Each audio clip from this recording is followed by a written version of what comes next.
I really do believe that I would not be here if it wasn't for PICYS. Like, I really, really do believe that. I was a train wreck, and I was not the biggest fan of myself. And PICYS just kept planting seeds. And when I was ready to give life a go, then it was like this beautiful garden just started to grow with all the seeds that had been planted. Everyone is different with what they need, and PICYS often will try and meet young people where they actually need help. And it's amazing to be a part of a community and find other people like yourself.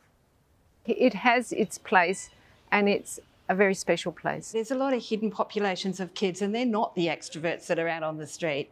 And I think PICYS has tried to go out and find those kids as well. Well, I think PICYS is all about the values and all about seeing people as individuals and part of community. Meeting other people who have had different lifestyles growing up and seeing how everyone just got along, it was really great. PICYS was set up to be genuine for people. It wasn't set up as the stopgap, as the you tell me what's going on and I'm just going to play with it. It was actually, you tell me what's going on and I will assist you. I will help where I can. And that's what it was all about. They don't deserve to be ignored and regarded as flotsam and jetsam and riffraff who should be off the streets and at home or somewhere. They deserve to be part of this community, which means in relationship and feel connected and have opportunity and belonging, not discarded, set aside, walked past. The Reverend George Davies has lost none of his drive to help Perth's most marginalised youth to feel they belong, more than 40 years after he started working on the streets of Perth. It was the late 1970s, and so-called street kids had begun congregating in the relatively new pedestrian malls. There were a lot more squats in Northbridge than what there are around now. At the end of the night, we used to go to places like the Suvalaki bar and the Plaka bar and get the food at the end of the night. They used to give us the food at the end of the night. We used to do a lot of scabbing, obviously, you know, for food and whatnot. I was also a street-based sex worker back then as well. We used to work at the park, which was really quite well known, Bungee Park, Russell Square. And I was very sick when I was living on the streets. You know, I was also, you know, I wasn't eating the healthiest, and I ended up, I had scabies because we were, you know, sleeping in squats. It was suggested to George that the churches should try to address the issue. And I said, good idea, but others found out about it. The YMCA, Young Australia League, Rotary and so on. We ended up with 20 different organisations sitting around, and I knew about detached work, and I gave a talk about how we can go about this is to have volunteers from amongst our organisations to spend a few hours a week each and see if they connect with young people and do the research from the ground up. It soon became clear there weren't enough places in the city for young people to meet for recreation. A lot of the kids used to hang out in the Hay Street Mall or down near the railway station, or go and try and get into the nightclubs or that sort of stuff in Northbridge. If they sat outside Hungry Jack's, are you ordering? No, oh, sorry, you can't sit here, but where? Adults have got pubs and clubs and restaurants, young people, the street, and that's seen as a problem. Not long afterwards, George received a generous offer from a city centre businessman. Hairdresser in Murray Street near William. He said, look, 2 rooms behind me have become vacant, and I'm happy for them to be used by young people who said, we want somewhere to meet. So their idea was somewhere to meet. We weren't imposing some hierarchical plan. The rooms became known as the Cave and were a popular drop-in centre for young people with nowhere else to be. Sally Hyam helped to run another drop-in centre at the then YMCA building in Murray Street. This is the door where the kids would enter. We would open at midnight. There used to be a light, actually, that we would turn on. We'd say the door's open, And then they would come in, and we had the drop-in facility down the back of the building. The cave, prior to the YMCA's operation, operated further down off Wellington Street, and it was a kind of drop-in centre. It was heavily patronised by Indigenous young people who, when the cave closed, they would come to us. It's beautifully lit now, but when we were here, it was a very dark and dingy place, and it didn't go through. So it was a dead end. And, you know, over time, lots of things would happen in these kind of alleyways that we would rather didn't happen with the young people. Our offices were actually these windows here, and then there was a big space that had pool tables and some mattresses and things, and the kids could stay till dawn, and then at 6 a.m. we'd kick them all out and they'd go wherever they were going. George was living near the beachside suburb of Scarborough, where another drop-in centre for young people had been operating for a few years. It was called The Place. His chance encounter with a homeless young woman would lead to the rudimentary beginnings of a housing network for displaced young people, which continues today. She was a streetwise young woman. And we said to her, look, we've got a spare bedroom. I was sharing with two guys, single, church house, spare bedroom or two. She was good friends, streetwise, good friends at the beachfront, but three blokes saying, we've got a spare bedroom, caution. So she checked us out. And when she decided after a little while that we were fair income, she went around the squats where young people camp in unused beds and said, you should come and stay where I am. So we got flooded. Bang, bang, bang on the door. Little 14-year-old bloke, can I stay here? Yeah, we got a bit of space on the veranda. One day a group of Indigenous young people arrived, not wanting to be separated. And nowhere in the system could cope with 6 that were determined to stay together. And they turned up at our place, and we thought, oh, well, the garage, we made it into a little house. We put in carpet and beds and a wardrobe and made a little house of their own, so then they could come and have meals in the rest of the house. And so we got up to 16 in the place. Then we had 2 more houses in the team that had a spare bedroom, so that it became a little network. To unwind, George would drop in with friends nearby. And in that house was this young woman called Peg, and I got introduced. And after a while, Peg said, she'd overheard stuff, she said, I'm moving out from here with my cousin and we'll have a spare room. We'd like to join the network. So Peg joined the network. I was just meeting George around that time. He was this weird youth worker that lived in a house with lots of people, and I thought, my goodness, I was into saving the world and the environment at that stage, and I worked in a hospital. I wasn't around for Scarborough, but I was around for the waves that came from Scarborough. I met people that frequented Scarborough, and George brought them there, and then they ended up calling in, and then some ended up living with me at various houses that I had. I often said, and I often felt too back in early beginnings, probably when I was meeting George, that it was easy to give money. I was in a professional job then, and it was sometimes easy to give time, but to give my personal space, that was huge. To let people come and live in my house that weren't family and friends, weren't people that I'd known previously, that probably didn't hang the towel up in the bathroom the same way that I did, probably didn't have so much respect for getting food out of the fridge that I might have. That was huge. So that was really sharing my personal space. Because she would lose her rent every 12 months. Landlords never continued because the neighbour would say, oh, there was a police car or a broken window or a lot of noise or a person who looked drunk. So she never got a lease renewed, 4 places in 5 years. I looked like a very reasonable person, because I think I was, but then lots of young people would be there, so the lease wouldn't be renewed or terminated early or for whatever reason. So accommodation for me was always tricky. And the guys I was with, one got married and one moved away to other work, and another fella came, and Peg became part of our little network in that house.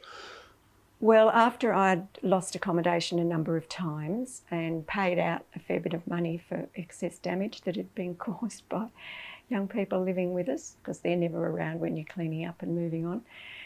I did move in because George was living in a church-owned house. It was in Floreat, so it's a tricky suburb to have lots of busy young people around. But yes, we ended up moving into the same house and getting married. And then, of course, everyone followed us. Peg and I decided to get married. And we rode our Honda Goldwing motorbike across Australia for an adventure to her dad's little farm on the hills east of Melbourne. Many of George and Peg's housing network volunteers also found themselves working more unpaid hours, escorting young people to appointments or to court. So we went to the federal government, called at the time Homeless Persons Assistance Program, and said, could we have a 50% social worker to be a backup support to our voluntary network to do the block time thing where half a day is required, to back up our voluntary stuff and be in those situations? And they said, no, you can't have a worker unless you have a house, but we've got $300,000 here earmarked for youth and nobody's asked for it. No one knew about this lump of money sitting in that federal department. So we said, yeah, and Peg had a friend who owned this house and was selling it, and who delayed the sale for 6 months so that we could see if it were possible to negotiate. But they said the money would have to be managed by an incorporated body, and you're just volunteers. So the Youth Accommodation Coalition at the time I talked to, and they suggested Perth Inner City Youth Service. And PICYS accepted it. 6 months trial. We don't usually do accommodation work. We're street work and drop-in centre, but accommodate, we'll give it a go. So they gave it a go. And now this place was owned by the Perth Inner City Youth Service. We filled up with young people. The kids, the young people that we were there, were part of the whole effort of moving. It was their work with us. It was all collective the whole time. It wasn't any hierarchical boss saying this will happen. They brought everything here with us and we set up here. The result would see 22 Blencoe Street in suburban West Leederville transformed over more than 40 years to become a safe space for young people finding their place in life through the help provided there. It would become known simply as PICYS. It was a very natural sort of setting and we wanted to maintain that for young people. My involvement was mostly through household network. So household meaning that's where people live or where they don't live. So obviously a lot of young people that we met were literally living on the streets. Some living in each other's lounge rooms, but a lot of them actually literally homeless. So to give people that sort of stability in our setting, because that's where we lived. We didn't go home each night to somewhere other special place.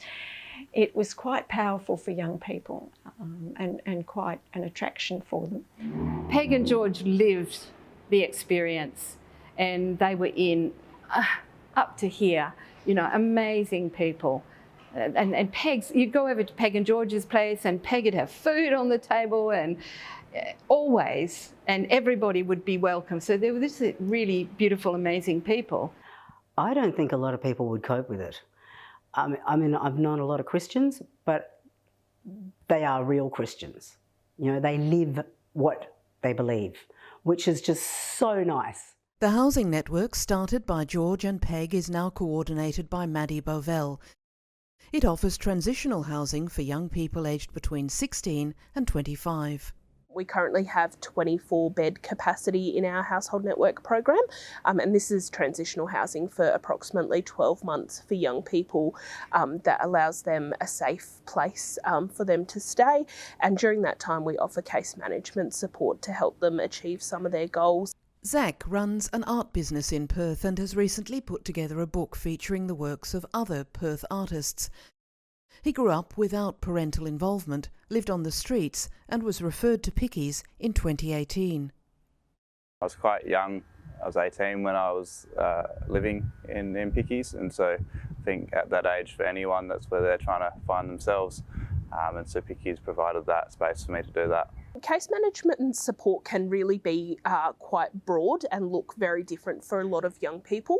But I guess the way I would explain it is identifying with the young person what their goals are or things that they're struggling with and might need support with, and walking alongside them to achieve those goals. So it could be anything from looking for housing, mental health support, physical health support, assisting them with attending court or getting them linked with a mental health professional. So yeah, it really is very dependent on what the young person's goals are.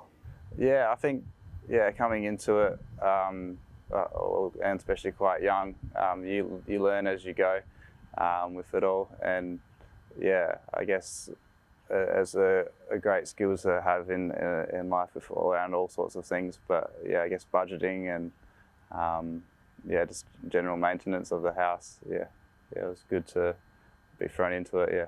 Young people are within the community that they live in.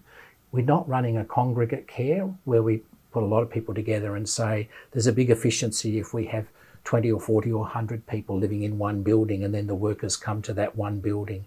We're not creating a hostel environment or a lodging environment. We're creating a realistic living environment where somebody can learn to be a tenant with a landlord under the tenancy agreement, and then they can take those skills into their next tenancy. Andrew Hall began youth work in 1985 and has been CEO of PICYS since late 2014. He's recently overseen a major change in its administration.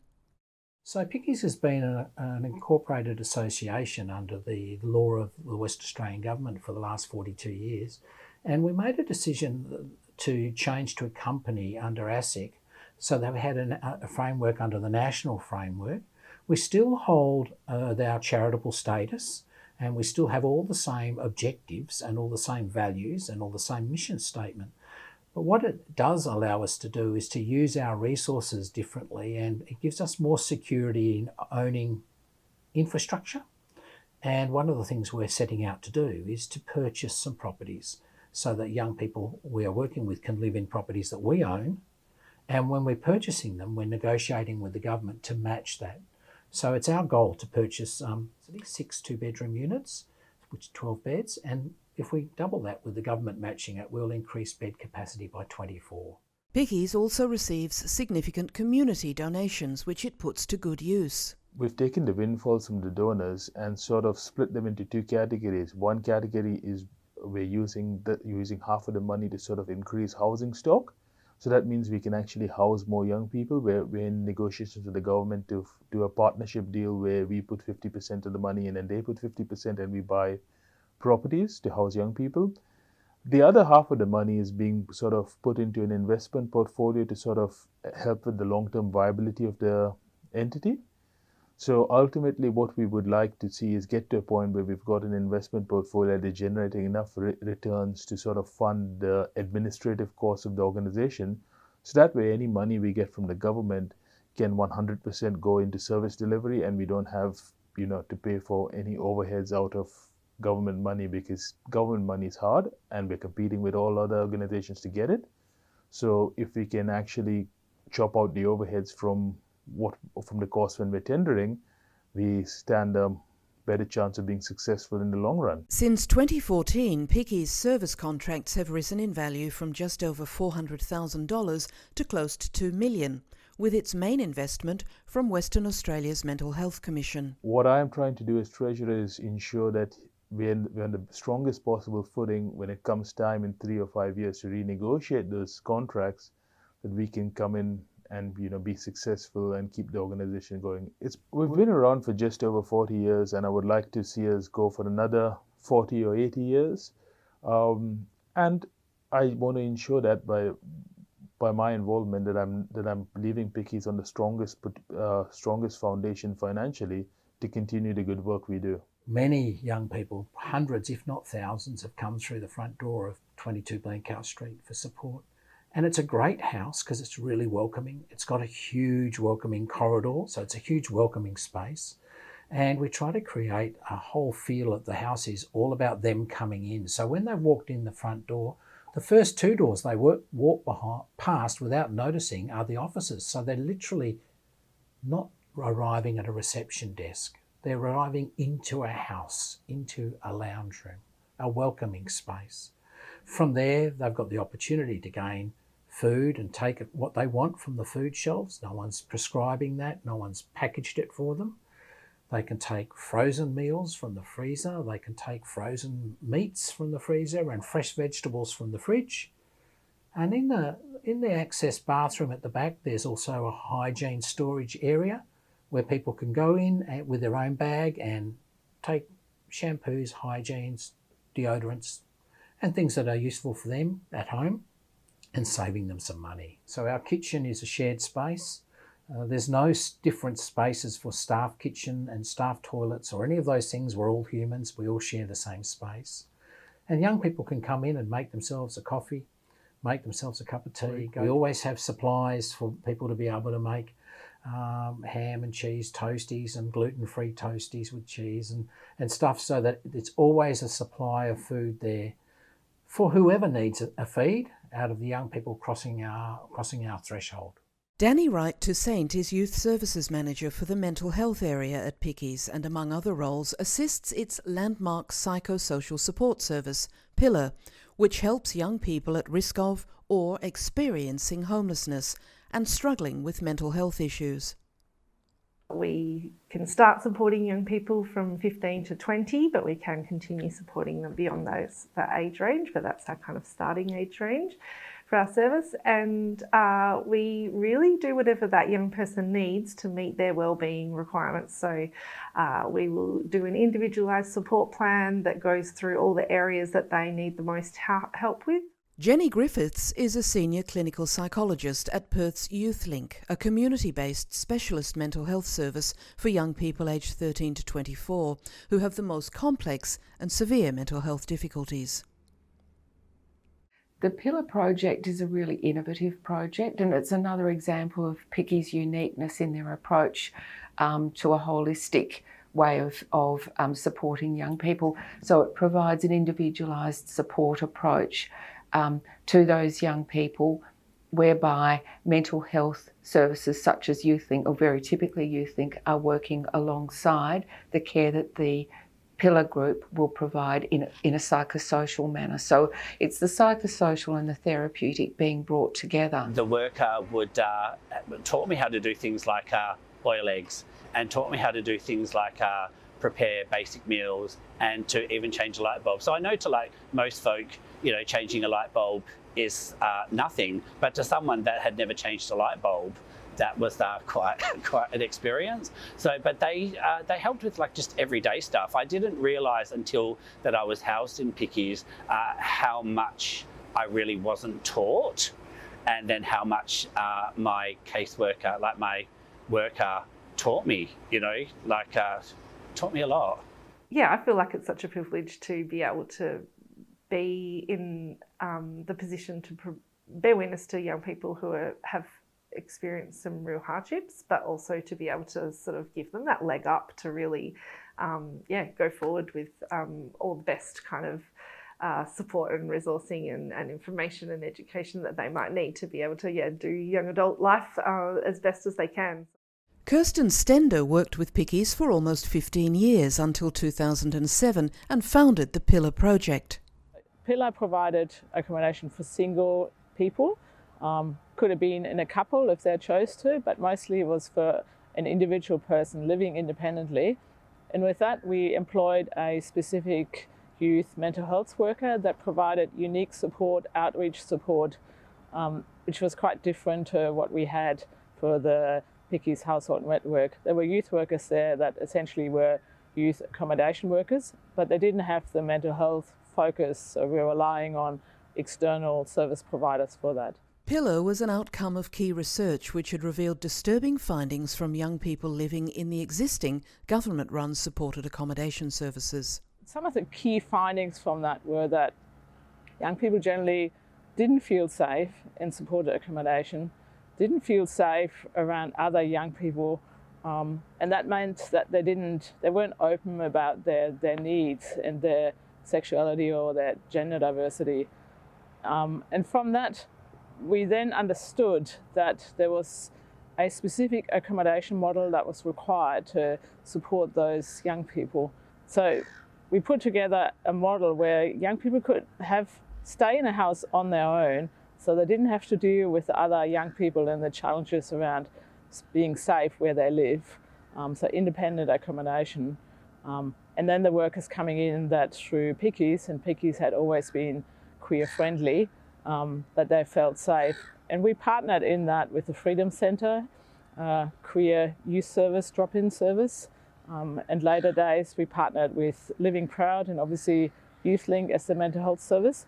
So it's a really good, again, another holistic model where young people could access safe accommodation, which was independent accommodation for them, but also the specific services for their need. And that's really unique to have that positioned within a homelessness youth service. So having that real integration between mental health and homelessness is a very unique and specific service and role that we can provide. And we actually hope that it sets an example for the whole sector. Andrew Hall, over his years, has worked really hard to develop and expand the Pillar project and been very successful at it, very strategic and hitting the goals, and has achieved an expansion of that. Of course, everybody would love to see it expand more, and for the number of young people it reaches, it's phenomenal. YouthLink was and is still an amazing service. And in my early days there, we sought out services that could provide the support that we couldn't provide to the young people. The young people that came to us had a pretty tough background and had lost trust a lot of the time for social workers and psychologists. So we were often the first point of contact to re-engage with the support systems that they really needed. So once they realised the support they got from us was actually okay, trusted that, and they found it helpful, we used a trust transfer to the workers at YouthLink who had the more clinical approach and also the appointment-based approach, I guess. And yeah, Jenny and I became, very close working colleagues on many different projects, I guess, and also working with young people. And we set up a semi-formal partnership where we really both, I think, identified that path for young people from the PICYS grassroots model to the more clinical model, typically a year into a young person accessing the support and having them ready to then do their clinical work. But yeah, I think for Jenny was amazing, and she could see how that worked for young people and what they needed. I think both organisations had impacts on each other. I think that as an organisation, as YouthLink was, that consisted of people who'd come through training such as the discipline of clinical psychology, which was very bound to some fairly tight forms of governance and practice and evidence-based practice. We started to understand and to respect more of the youth work model, which is the way PICYS operated, and to start to see that not losing our boundaries, but adjusting some of our boundaries and being more flexible in how we met with young people. That was a major impact. I think it's been a two-way evolution. She was the manager at the time, at different times, and so some of the youth workers would do counselling sessions in the park or in a car, or not the formal room setting, and moved into Northbridge eventually. So it was a really great partnership that provided the next step for the young people that we work with. Not just a counselling thing, it's not just having coffee with people, it's what happens after we've had the counselling appointment, what happens on the weekends, what happens when we reconnect with family, all those things that happen in ordinary lives. It's trying to be around for those sort of examples to create an environment where we can do the remember whens. Because I think that was so important in PICYS in the early days. Oh, remember when we went on that camping trip and we caught all those trout in Lake Lechenaltia? Remember when we went on the camping trip and it rained like mad? Remember when so-and-so went down the river on the mattress? All of these kind of reflections and laughs and sadness and whatever. There are many young people that when they go into our housing, they're able to really look at improving their mental well-being, so accessing supports, accessing drug and alcohol related supports and reducing or stopping their use, and starting to really do the things that they need towards their recovery in their journey for managing their mental health as well. Sally Green is the coordinator at YouthLink and works closely with PICYS. Providing the kind of housing support that PICYS provides, as well as the psychosocial care team approach that they provide, means that by the time the young person is coming to meet with us, often they've already had the experience of people who can affirm who they are, be respectful of who they are able to validate all of the feelings and the struggles that come with beginning to form new relationships with people who are in supportive roles with them, which gives us a much better place to be able to then start to provide the mental health care that we're here to provide as well.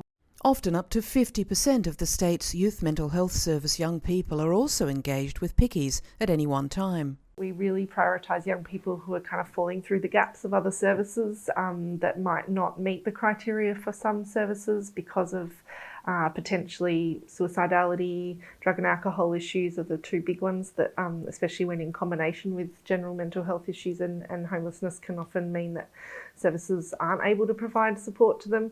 So we try to prioritise those young people who might be less likely to be able to get support from other services, match them with a key worker and develop from that intake process a individualised support plan that works on all the goals that will address any of the things they need to address for their well-being. While we're not trying to be parents to them, we are trying to create that sense of unified care for the young person over time. So it's those two people over time with the young person, adjusting to and responding to their needs from within their roles. Because there are plenty of services where there's time caps on their services, whereas we do it very much based on what the individual's needs are. People who refer to us from other agencies and community groups are well aware of what happens at PICYS, the way we try to engage. We try to engage with young people as a person rather than for any other purpose, like they're not a student, they're not a patient, they're not a participant in a program, they're a person. And we try to approach everything we do with that way of working and that way of relating. So instantly people can feel comfortable because they're being acknowledged as a person and there's no other expectation on them. There's no other requirement or eligibility for them to have to meet. YouthLink also offers mental health support to young people with long-term histories of not finding relationships where they can trust or feel safe. And so in order for us to provide that kind of therapy service for young people, they need to be in a place where they can feel safe and they can build relationships with people they can trust.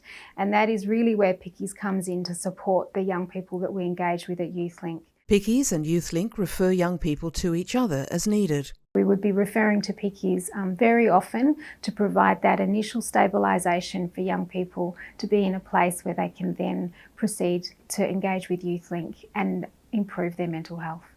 From its early days, PICYS quickly developed a reputation for welcoming people of different sexual orientations and gender diversity. Well, I had no idea about gay, lesbian and so on in my early days, no idea at all, although I've have some extended family who are in fact trans and gay and lesbian.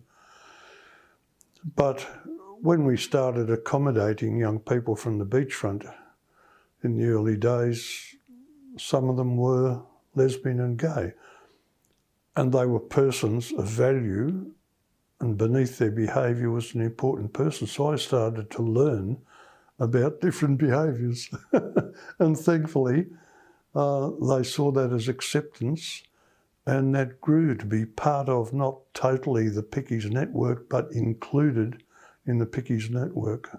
So I was having a lot of problems with, my sexuality, and I met the Reverend George Davies, and it was I don't know if turning point's the right words, but meeting a reverend that accepted me as a gay male.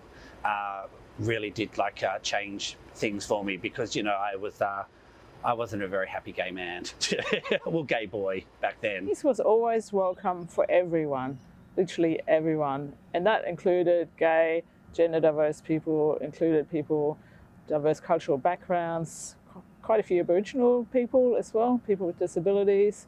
So it was a really all-in approach. And I think from that, it just became known to be supportive and friendly for that. And certainly as PICYS, we participate in early pride parades, we participate in events. Peck and George came along and with the family and dressing up, George dressing up. And, you know, I think that was definitely controversial at the time, but, you know, that's just what PICYS stood for, was, you know, PICYS is there for everyone. And that demonstrated, so coming back to the research that we did, the classes, demonstrating that you're gay friendly is the only way that gay people will actually access your support. So PICYS did that well. The fact that PICYS has very overtly welcomed and invited young people, you know, LGBTQIA plus young people into their organisation for years and developed a huge reputation in the community, in the queer community, as a safe place, means that young people can go there and they know that they'll be welcomed, they know they'll be respected and brought in and really looked after as community. I think it's been so overt. They've got base camp agenda as well, which is a drop-in time slot specifically for young people with diverse gender and sexuality, and in this case, gender. And I feel that they've done a great service to young people who otherwise might be rejected by family, feel unsafe walking through the streets, be discriminated in spite of policies to protect them in the workplace. I think that PICYS gives them a community where they can really know that they're cared about and they are supported to work towards their goals in very real ways. Taylor Sewell was helped by PICYS after leaving her home in regional WA when she felt her community wasn't accepting her sexuality. A bit small-minded, and I came to Perth with just $600. I thought it was going to be enough to get me by. I was a little bit young and naive then. I struggled for a few years without PICYS, in and out of houses and homelessness and just having a really, really rough time. Jumped from service to service, asking for more. They couldn't often provide me with more. Until one time, I think I stomped my feet and demanded a little bit. The manager came in because I was maybe making them feel a little bit unsafe. And he's handed me a pamphlet to PICYS and says, "We can refer you on if you like. I think this place will be where you need." And it was. It was exactly what I needed. I needed more than just to talk about my feelings. I needed somewhere to live safely. I needed food. I needed things I didn't even know I needed, like to learn how to cook, which I still cook to this day. And somewhere to feel a part of something bigger than just myself, a part of a community and surrounded by people just like me. We were trying to support the sorts of young people that might have been difficult in other places. So back in the day, it might have been if you were using excess drugs or, you know, particularly alcohol, that was one, and heroin. It might have been if you were in the wrong colour, if you were too violent or whatever. But it was where society, you just didn't fit in. So the whole move now to supporting young people of different sexual diversity, huge and really important. I know lots of people say, yes, there's a lot more acceptance now. Not necessarily so, because there's a lot of phobia about it, a lot of fear, a lot of xenophobia about things that we don't understand. So that's really important for PICYS to be in there, to be in places that can be supportive of saying these people are part of our society. They're our brothers and sisters, they're our kids, they're our grandkids. Let's not exclude people just because they're not something that we might understand. So me and Shannon got married here in October 2024. It was quite a special day for us and for a few people close to us because through PICYS, it was during the marriage equality plebiscite in 2017 for us, and we were a part of the service, and they were huge advocates. And we have one very, very, very special memory of marching with Andrew at one of our protests, and he was there in solidarity, and he really It really made that for us. And it was a special day because we got to get married legally and we fought for it, and people that fought with us were in attendance, and Andrew came along, and it was magnificent. We really earned it. I think we're very lucky that young people feel safe to come to us for housing here at PICYS, and we do have a high number of trans and gender diverse young people that are accessing our service and our accommodation as well. So I think it's incredibly important that we keep this safe space and that we're able to support those young people, as there really is limited options, and they are one of the populations that are very highly impacted by homelessness. The CEO decided to stamp the Pride colours at number 22. 2018, the first week of the year, I used to come to work a day earlier than the rest of the staff, and just the year before we'd painted a stall on the front veranda, and we had coloured paints for the young people to paint the stall panels. And I thought, wouldn't it be great to come out and paint the gate and really make it look vibrant and welcoming and reflect our community? So I came out here and painted the gate up before the staff came back to work, and it's been a hit with everybody ever since. The fence at 22, well, originally there was no wooden fence there. There was just a brick fence which was kind of like almost at waist height, perfect height for people sitting on and chatting and watching the world go by. There was no mobile phones back in the 83, 84.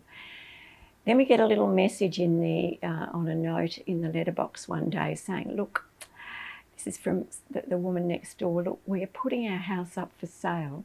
Just wondering if you would mind, just this weekend, keeping everybody inside, just so that when people are coming through, because we had lots of young people that probably wouldn't be normally living in this area, and they wanted to get the best possible price.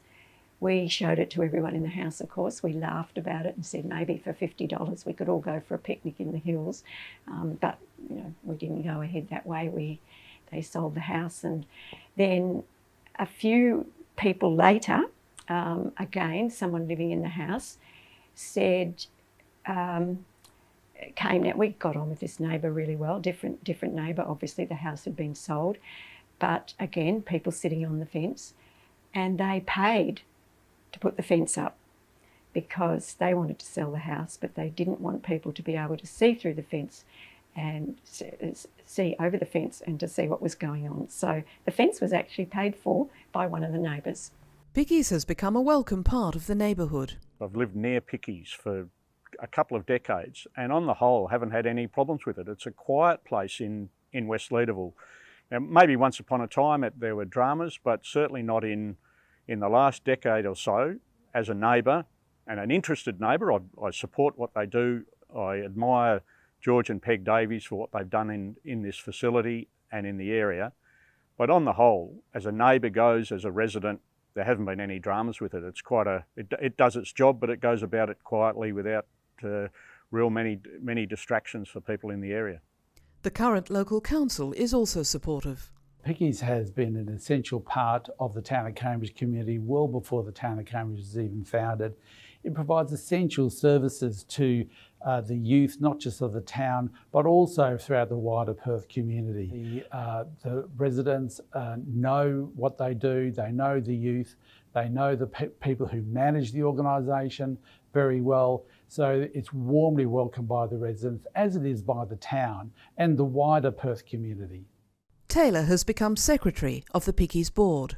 I'm still learning a lot, and I'm still surprised by how much goes into services like this. And I'm surrounded by amazing people, incredible people on the board who are just doing amazing things and care so deeply. But it's, for me, giving back to the service and the people in the service who helped me become who I am now. I wouldn't be who I am, independent, strong, capable, all of the things that positive things I could say about myself now if I didn't have PICYS. So it's giving back and hoping that the service continues and helping it do so. Zach is another PICYS success story and gives back to disadvantaged youth through volunteering. In 2024, he was named Volunteering WA's Young Volunteer of the Year for his ongoing work with the Youth at Risk Network, or YARN.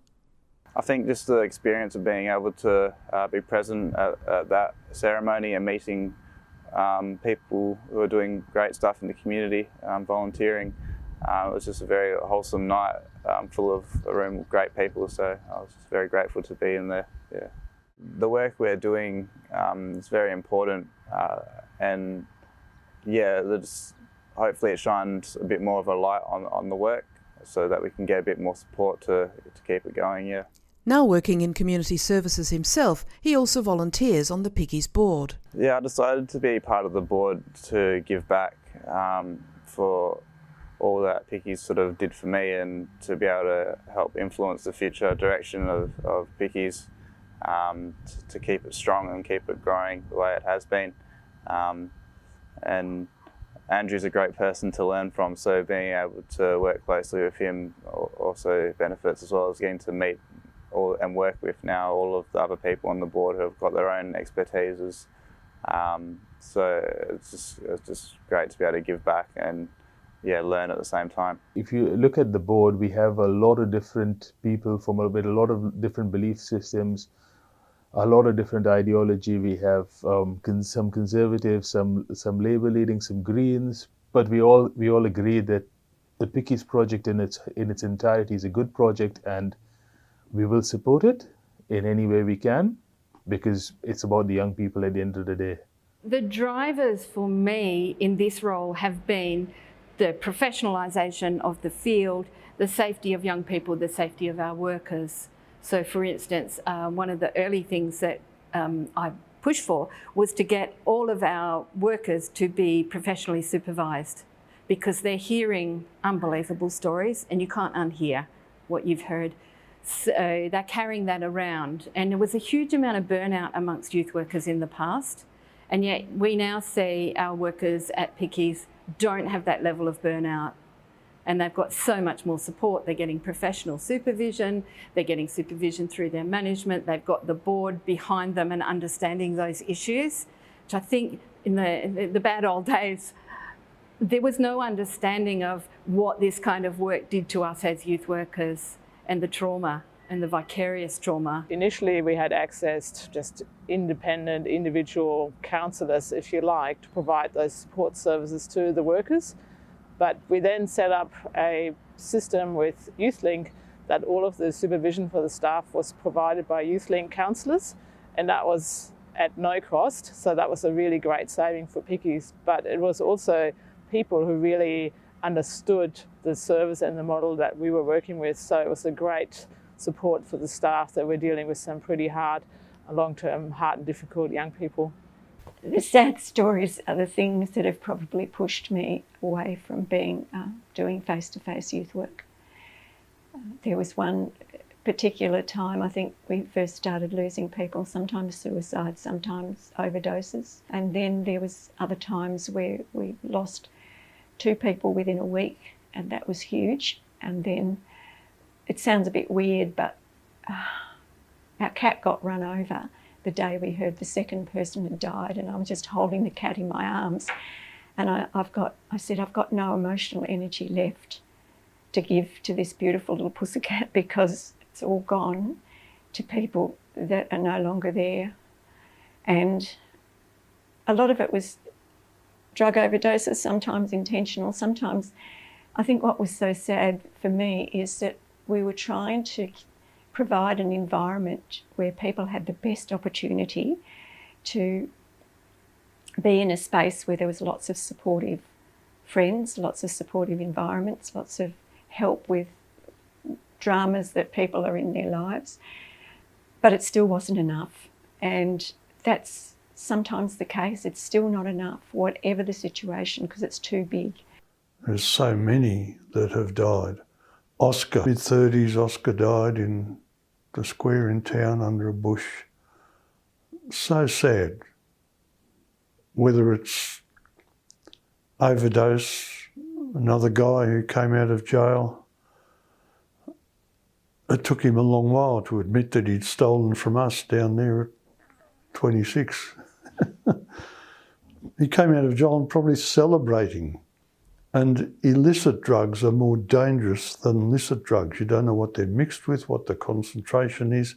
I'm sure he didn't intend to kill himself at the first night out of jail. He overdosed and died. So there's been a lot of those. They passed away extremely loved. And, you know, this is something that I do think about with guardian angels.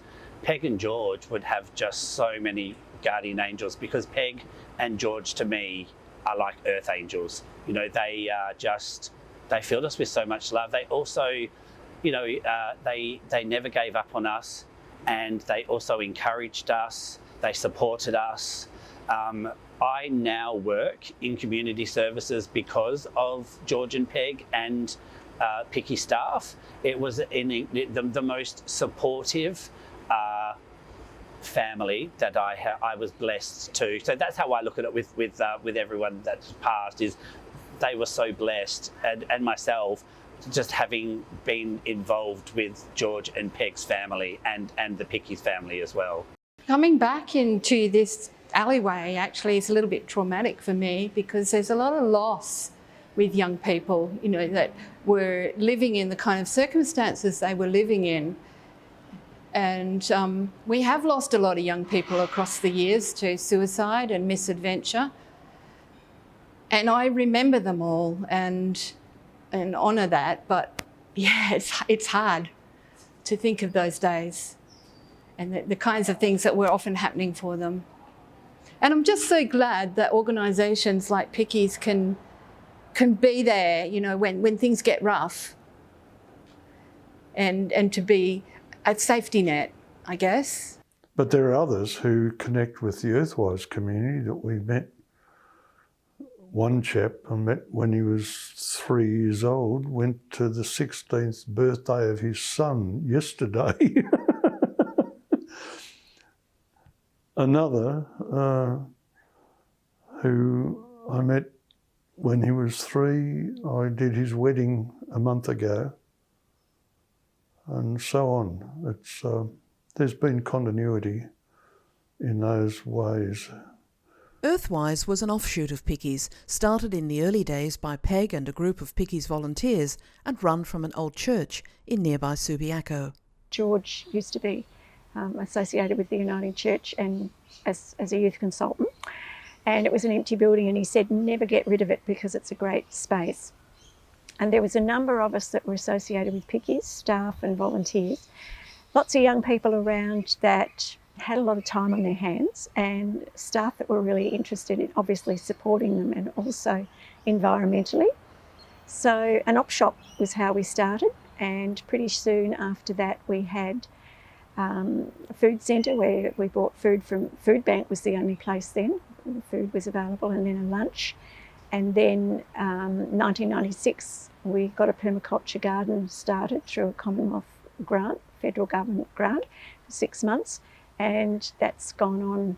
Everything's still working in more ways than one. It's all done voluntarily, and we get money from the op shop and hiring the building out at the back, and that's enough to pay one staff person, because there's over 50 volunteers, and that's trying to coordinate cats, you know. It's a big job trying to get all the volunteers together.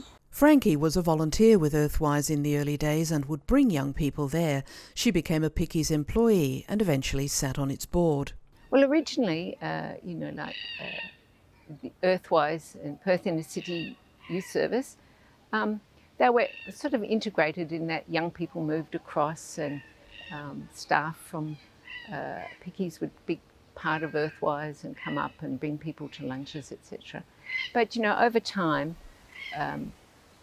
the youth movements moved to become a much more professionalised service, and the government dictates, you know, like what services they want. And so it's become more of a standalone organisation, but still a very powerful advocate for the same group of people, those people who are quite marginalised, who are different, have mental health issues, homeless, all of that time, traumatised. And that they still are great advocates for that young person. And their services are geared around now to, again, supporting them. Yeah. again with that same philosophy of healing, developing identity and self-advocacy skills, and then really moving on to establish their own small tribe or group that they feel comfortable being part of. As PICYS grew with more defined management structures, other things started to come into place which were formalised between our two services. So, for example, in earlier days, I was lucky enough to provide supervision to some of their coordinators, which I certainly found a very rewarding and engaging process. We also formalised something that we call a care team approach, where a young person who's known to both services, so they might reside in one of PICYS accommodation settings and see YouthLink, often will lead to the development of a care team, which is a clinician from YouthLink and their youth worker or case manager from PICYS getting together on a regular basis with that young person, holding that young person in mind and at the centre of the process, and looking at what the young person's needs might be, who is best suited to support those needs between the care team members, finding out and very directly with that young person present, are we understanding, are we getting it right? And also providing a sense of containment for a young person who may not have had parents who talk about their own well-being. They may not have had a sense of a parent overseeing what's going on for them. Because young people come damaged, and often the way they know how to act when they get angry or intoxicated and then angry, particularly usually when people were out of it as well, because if the drugs of choice in the early 80s, heroin was a big one, but alcohol was the cheap one, and alcohol produced a lot of anger and whatever, which could often end up being people damaged, but often the house, you know, the fist through the door or the fist through the wherever. So how we coped was that we just fixed it up and we just paid for it. People's behaviour comes from somewhere, and that had always been true, what I found there. So people never chose to be who they were. People it had come from somewhere in their past. So yeah, some pretty difficult and crazy times. Never a dull moment, that's for sure. Number 22 was also George and Peg's home for some years before they moved a few doors away. Yes, our first daughter was born while we were at the house, and that was a little bit, it was an extra layer. But also at the same time that our first daughter was born, there was a young child born of a 16-year-old girl that had no support at the time, and she was staying with us too, and her baby was born 2 days after ours. I had a husband who was the father of the child. I had a husband that didn't beat me. I was living in a stable relationship. I had supported extended family. What a huge difference. It was gigantic. So around that time there was a number of young babies born. Probably within 12 months there was 4 within our quite local network. So there was also a little bit of trust transfer that goes on because they trusted the way we were doing, and obviously observation. How do we deal with a crying child? How do we deal with no time? How do we deal with whatever? So there was lots of passive learning. The young people also had to feel like part of a family. I was looking through photos just before and seeing that we did lots of other things besides living in a house. We'd go on camps, we'd go on outings, we'd do birthday parties. Lots of people had never had a birthday cake, much less a birthday party. So all the things that people might consider normal part of household life, we tried to incorporate in people's lives that maybe they were really deficient in, besides all the other stuff they had going on. We would have a bang on our door, and ever who was doing it, it was Peg and crew, we would open our door and there would be no one there. That they did knock and runs and fast runs, and then we would look down and there would be 2 paw prints, and what they would be stencils that were powdered. So then the print was lifted and there'd be these 2 little paw prints sitting there, and next to it would be Easter eggs. And, you know, that was just, I don't know, it was beautiful. And then on Christmases, we used to go to like Lake Nationaltia, and there would be like, and Peg's cooking. My goodness, like Peg is one of those people that, like, if she was doing like a chicken and leek pie, everything was basically made from scratch. You know, like old school sort of country cook. And people did used to often joke, because up at Earthwise they would do lunches on Thursdays, that was the only time that I would actually get a nutritious meal when I was using, you know, on the daily. But Peg just put so much heart and soul into everything, even her cooking, like her cooking. She was like our mama. Of course, there were many challenges. First day, and I went off to a little workers' co-op that I was involved in Subiaco, Squirrel Nutkin. Got a phone call, Peg, come home quick. And some kids had come home quite out of it, quite drunk.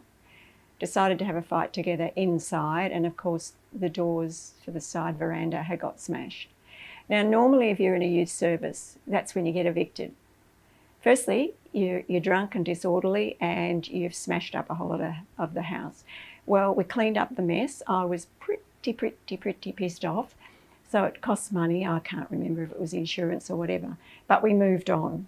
So it wasn't an automatic eviction, but it was a growth time. So this was the very first day that we moved into that place. So damage was one part, but not necessarily the total focus of the situation. Another matriarchal figure in the household was George's mother, who eventually moved in at the couple's new property up the road. Earlier, late 70s, early 80s in Sydney, and the rest of the family said nursing home. She says, no, I don't want to just be with old people. She sold up, put a granny flat on the back here. She had come over 3 weeks at a time every now and then in our first sort of 2.5 years here to help out. She brought her own style of discipline. And little Oscar tore the leg off a chair and was going to beat another kid with it. And she didn't say, you shouldn't, you naughty. She didn't give a lecture. She just went up to Oscar and she said, silly nonsense. He'd never had an 80-year-old woman say to him, silly nonsense. He dropped the stick and she became loved. So when she moved next door, she lived to 104 and a half, died in 2013.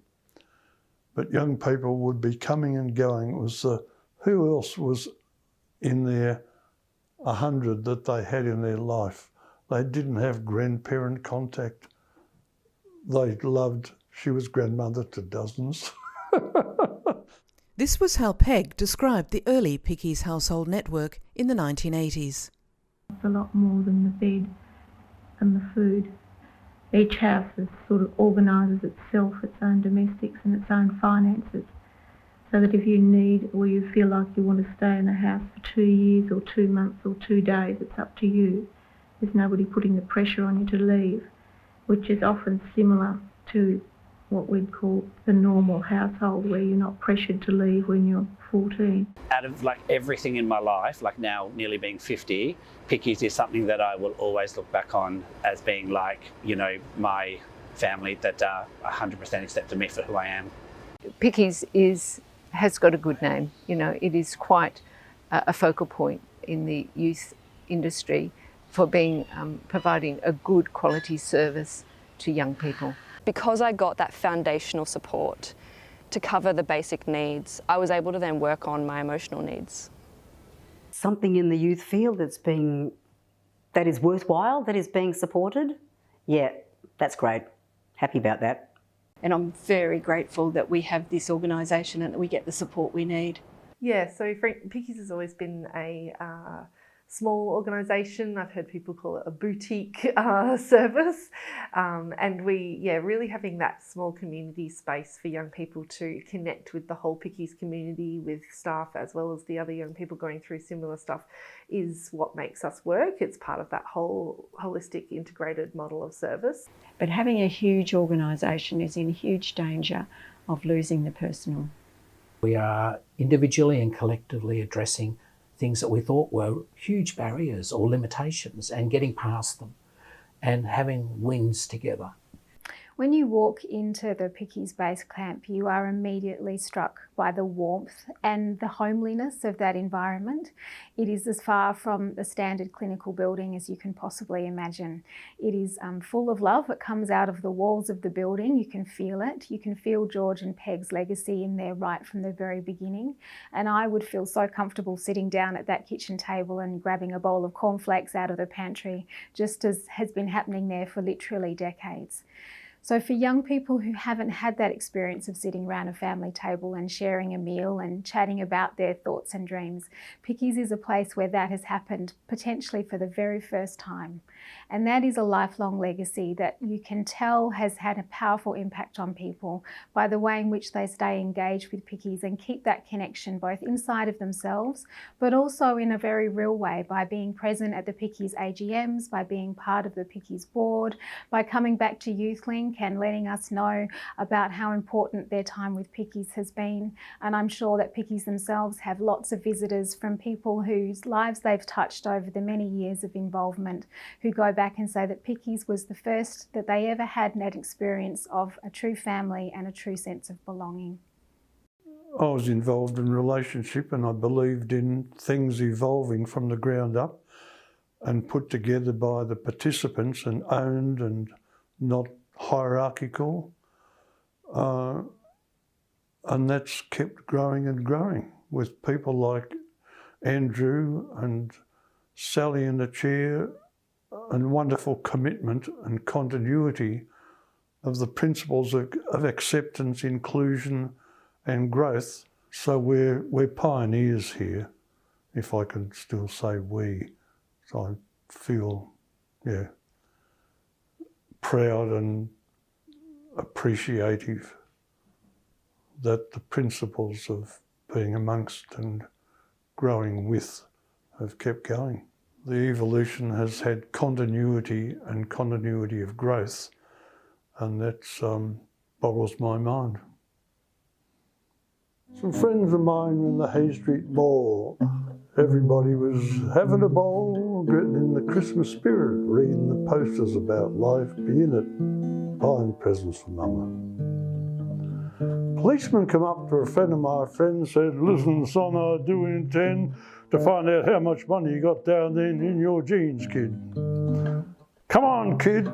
Now, kid."